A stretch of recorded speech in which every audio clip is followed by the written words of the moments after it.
The century. Are we all gonna die? And the opportunity. We just want the money! Of a lifetime. But you're the sheriff! And the what?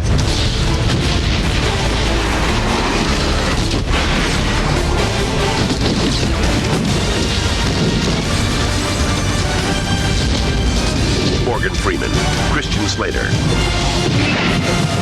Hard Rain, rated R. Starts Friday, January 16th.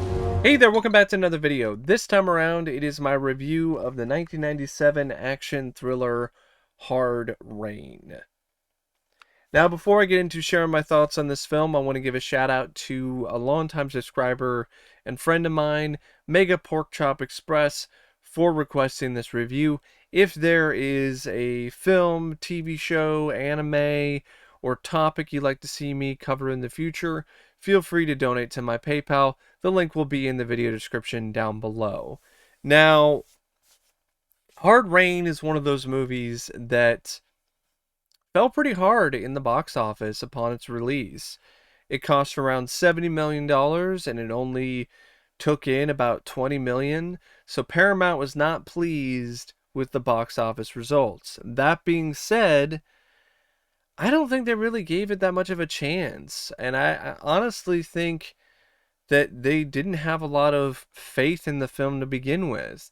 They dumped it into the dead month of January for its initial release. So I'm not surprised that it performed poorly. I don't think Paramount really thought that it was going to be that big of a hit to begin with.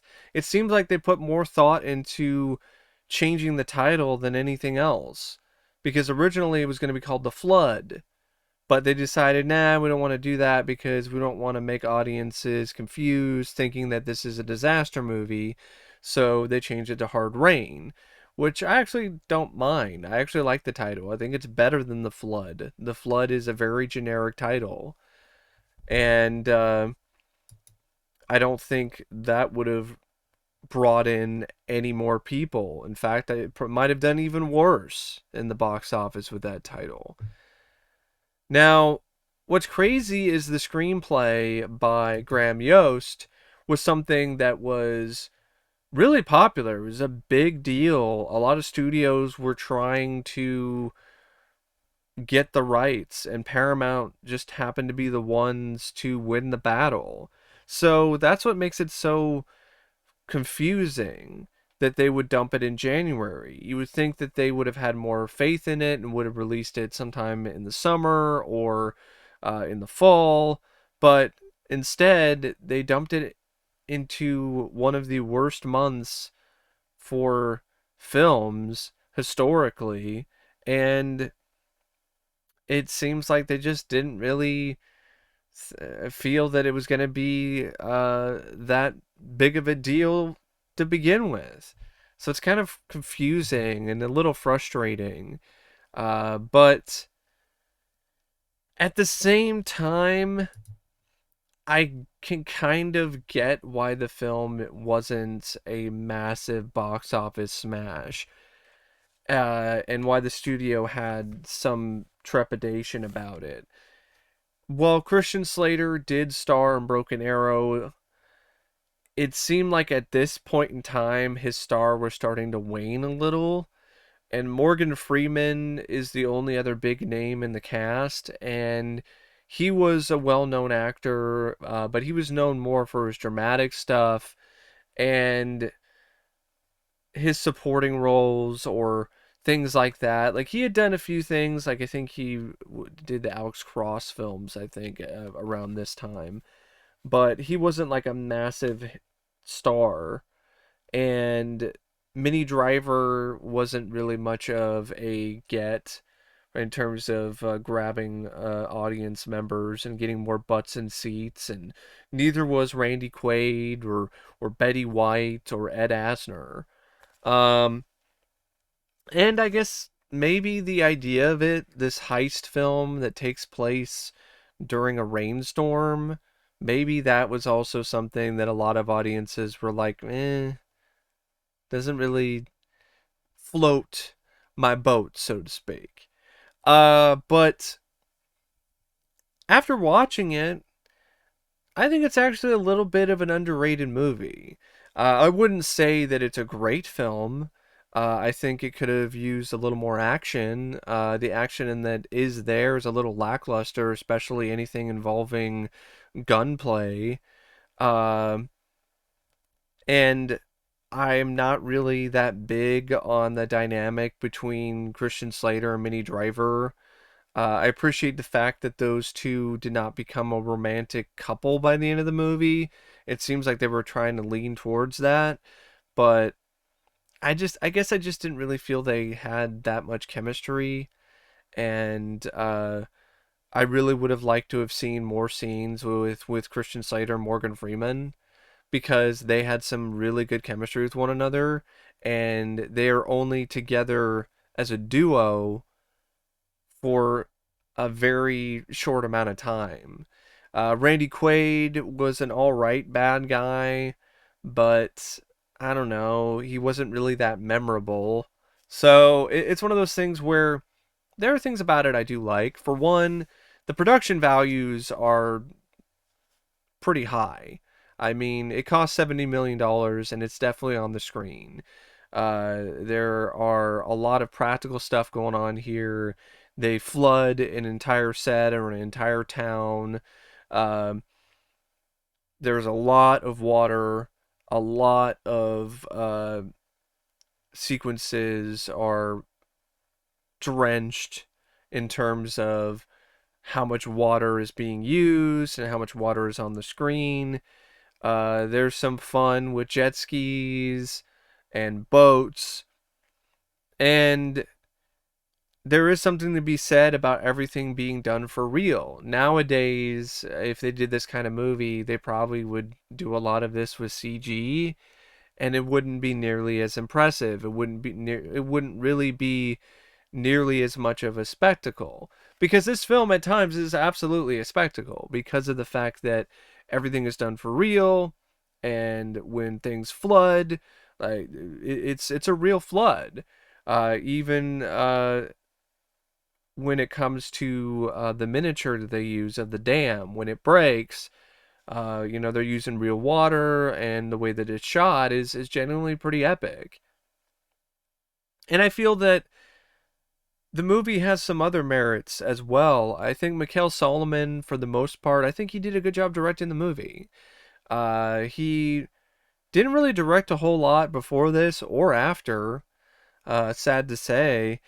He was more well known for his cinematography. He did the cinematography for The Abyss and Arachnophobia, among others. And maybe it's because the film didn't do well, and then the studios were like, nah, we don't want to nab you for the next film we have on our docket because you directed Hard Rain, which flopped hard in the box office. Sadly, that is a thing in Hollywood. Like, even if you do a good job directing a movie, if the movie flopped and it didn't do well critically or financially, you are more than likely going to have a hard time getting a job. And it sucks because you have people who direct films that are massive hits that are really not that great or that impressive in terms of the direction or anything really that special. And those directors get more work because those films were big smash hits. And directors like Mikael Salomon don't really get another shot. I mean, after this, I think he did like a TV movie or something. So he did some television stuff. Yeah, he did Freezer. And that was like decades later. Because it was released in 2014. And before this, he did a film called A Far Off Place. So that was his directorial debut. And I don't think that did very well either in the box office. So once he did a second movie that didn't do that great, that was it, man. He was done, and it sucks because he also did the cinematography of the director. He was the DP for Backdraft, And I mean, he was a very talented director of photography, and I feel that he really did lend those talents to the screen with this film. It's a very slick and well directed movie. When it comes to the sequences where the water is just rushing and it's just flooding everywhere, and you have moments where things get really chaotic, I felt that he handled things very admirably. And I like a lot of his decisions when it comes to his direction, how he uses slow-mo, how he used his establishing shots, how he moved the camera around, how he used different techniques. Overall, I think he did a great job directing this movie.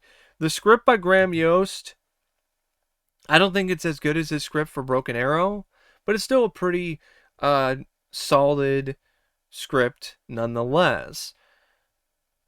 The fact that it is a pretty simple overall plot of a heist, an armored car heist during a flood,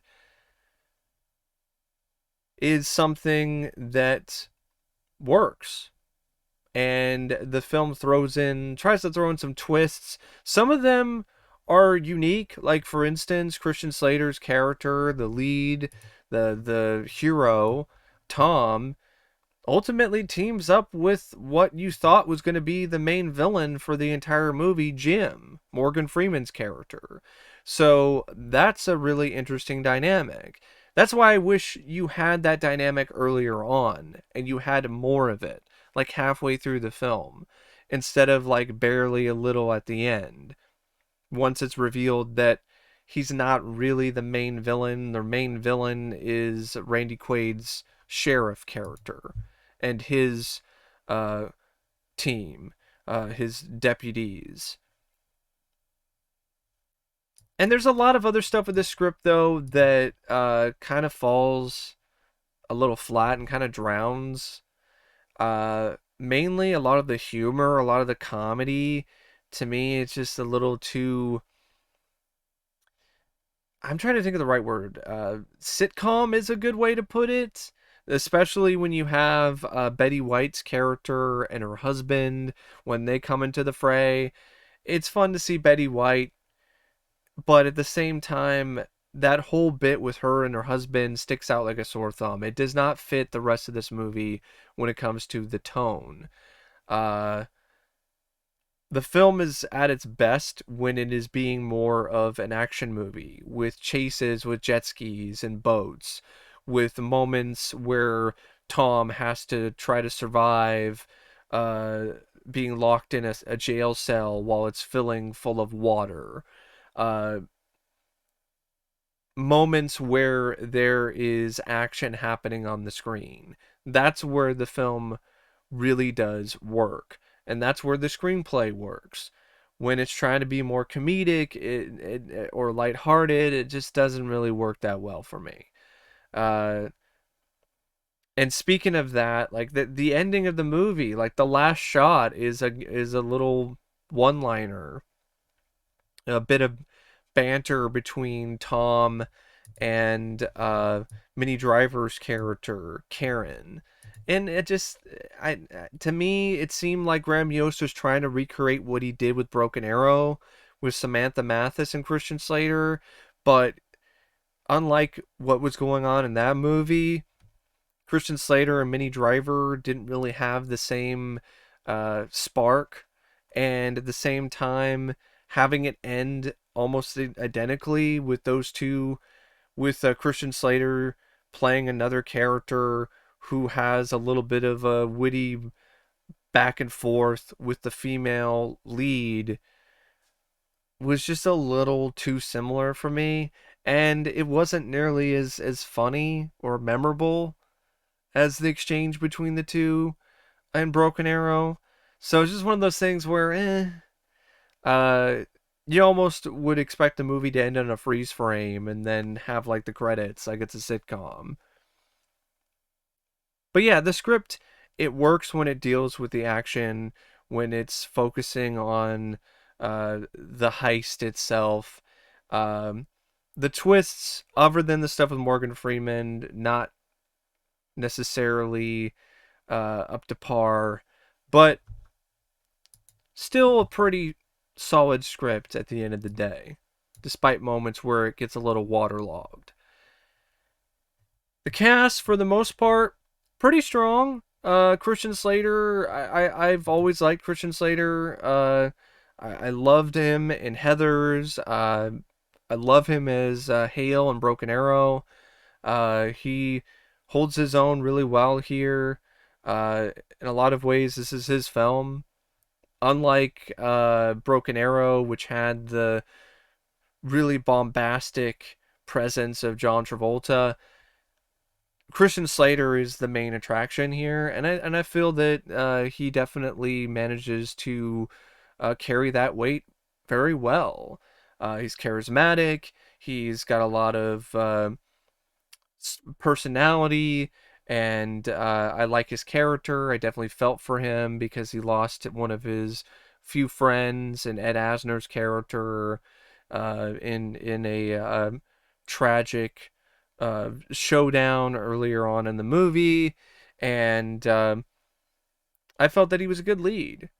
And when it comes to the action bits, he definitely handled himself well. And it's something that he had prior experience with Broken Arrow. So he did a lot of his stunts in that film, and he also did a lot of his stunts here. Morgan Freeman, really inspired bit of casting. You definitely did fear him initially, and throughout the film. And then when he was supposed to be a good guy, you really grew to like the guy. And a big part of that is due to Morgan Freeman and his ability as an actor. Randy Quaid, he was okay as Sheriff Mike. Like I said, I don't think he was that memorable. I don't think it was a villain that really stood out that much. I think the casting could have been a little better, but at the same time, I think the writing didn't really help Sheriff Mike Collins that much either. Minnie Driver as Karen, she did fine with what she was asked to do, but I just didn't really get that invested in that character. The character was one of those take it or leave it characters for me personally. Ed Asner was fun, seeing him as Uncle Charlie. Excuse me, the partner of Christian Slater's character Tom, and he had some fun bits of dialogue, but he wasn't in the movie that much. The rest of the cast, it's there. I mean, you got Michael Goorjian as Kenny, Dan Florek as Mr. Malor, Ricky Harris as Ray, Mark Rolston as the chief deputy, Peter Murnik as Phil, Wayne Duvall as Hank, Richard Dysart as Henry Sears, Betty White as Doreen. But for the most part, it's Christian Slater, Morgan Freeman, Randy Quaid, and Minnie Driver who have the majority of the screen time. Features a score by Christopher Young. I wouldn't say it's one of his best scores, but it was effective. It worked. The editing is by Ammon David, Paul Hirsch, and Julian L. Hushting. I thought the three of them did a really bang-up job editing this movie. There's a lot of moments here where things get a little crazy, and I feel that the editing definitely does make those scenes feel a little less hectic, and makes them come across a little bit more balanced. And I felt the cinematography was pretty nice as well by Peter Menzies Jr. The film goes by at a decent pace. It's only 96 minutes. It didn't really feel like it was that boring or that dull of an affair. For the most part, it's well put together in terms of how the plot unfolds. The characters, even though some are stronger than others, there really isn't anyone in this cast that I hated or I really despise and I didn't want to see on the screen anymore. And there are some moments of definite spectacle. Like I said, the production design, the moments where you have just tons and tons and tons of water is really a sight to behold. And there's some fun, creative, genuinely suspenseful moments as well, like the bits where the water is electrified and Tom and Karen have to find a way to get to high ground before they are electrocuted. Um, and I like the fact that Morgan Freeman's character, despite him being portrayed as this really selfish, bad guy, ultimately grows as a character and is willing to sacrifice himself to help Tom and Karen escape. And in the process, he's allowed to take a little bit of the loot and head off into the sunset. And he gets away with it. And it's fine because he paid his dues. He earned that. And overall, I definitely don't think that this film should be forgotten about. I don't think it should be one of those movies that nobody really talks about that much. I definitely do feel this should get a re-release on Blu-ray from Paramount, because this Blu-ray is out of print and crazy expensive.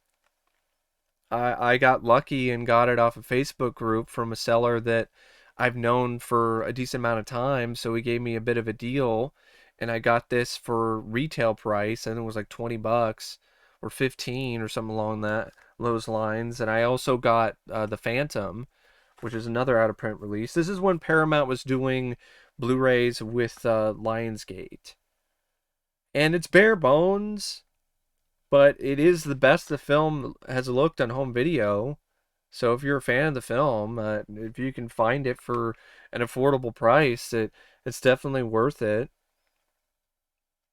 And yeah, overall, I would recommend this one if you like Christian Slater and you liked something like Broken Arrow, or if you like films that deal with the elements. Because this movie really does showcase the elements in terms of heavy, hard rain really well.